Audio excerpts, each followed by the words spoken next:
ఏమవుతా ఉంటుందంటే అలసిపోతా ఉంటాం. అందరూ పని చేయడం కాదు, ఆ జనం అనుకున్నాను చూస్తూ ఉంటాం. చూడగానే ఏమనిపిస్తుందండి, ఇంతమంది జనం ఉన్నారు, ఎప్పటికైతే అయ్యో 4 గంటలకు క్లోజ్ చేయాలి, క్యాష్ క్లోజ్ చేసేయాలి, 5 గంటలకు ఇంటికి వెళ్ళిపోవాలి అని అట్లా ఉండేది అనమాట. తర్వాత ఎప్పుడైతే ఇక్కడ భగవద్గీతకి వచ్చాము మేము, వచ్చిన తర్వాత నా మైండ్ సెట్ మారింది. అదే ఇప్పుడు మనకి మనం చెప్పే టాపిక్ కూడా అదే, మన ఆలోచనలు మార్చుకోవాలనే దాన్ని ఇప్పుడు నేను ఎగ్జాంపుల్ ద్వారా చెప్తాను.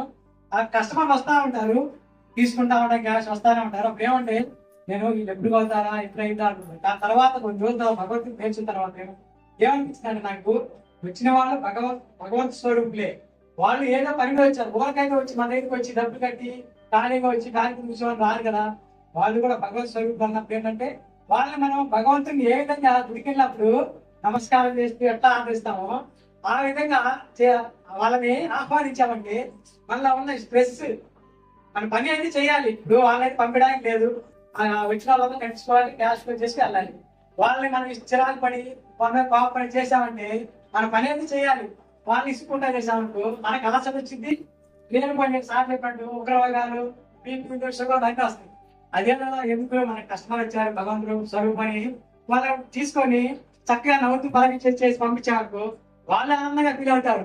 నేను ఇది మాత్రం భగవద్గీతకు వచ్చాకే అది అలవాటు చేసుకున్నాను. అంతకుముందు ఏంటంటే నాకు 1 గంటకి రాగానే నాకు ఆకలి వేస్తూ ఉంటుంది, జనాలు ఎక్కువ ఉంటారు కదా, ఆకలి వేస్తూ ఉంటుంది. ఇంకా మా మిసెస్ ఏం చేస్తుందంటే స్నాక్స్ బాక్స్ పెట్టి, చిన్నపిల్లలకి ఎంత అయితే బాక్స్ పెట్టిస్తే అట్లా డ్రై ఫ్రూట్స్ అని ఏదో ఇంకా మనం ఏం చేస్తామో కొద్దిగా వాష్రూమ్ కానీ అట్లా లేచినప్పుడు అక్కడికి వెళ్ళి లంచ్ రూమ్ ఉంటుంది, అక్కడికి తినేసి వచ్చి కూర్చొని చేస్తా ఉంటాం.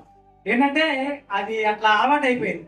ఎప్పుడైతే ఇక్కడికి వచ్చానో నిదానంగా సాధన చేస్తున్నా. సార్ చెప్పేవాడు మాకు, అదే ఇప్పుడు సార్ చెప్తారు కదా మనకి శక్తి పూర్ణం అనేది, దాన్ని నేను చాలా చక్కగా చెప్పి నేను చక్కగా వినేస్తాను. నేను ఎక్స్ప్రెషన్ చేయలేను కానీ చక్కగా దాన్ని అవలంబిస్తాను అన్నమాట. దాన్ని నిదానంగా అలవాటు చేస్తున్నా. ఇప్పుడు ఆకలిస్తుంది, అదేంటిది భగవంతుడు.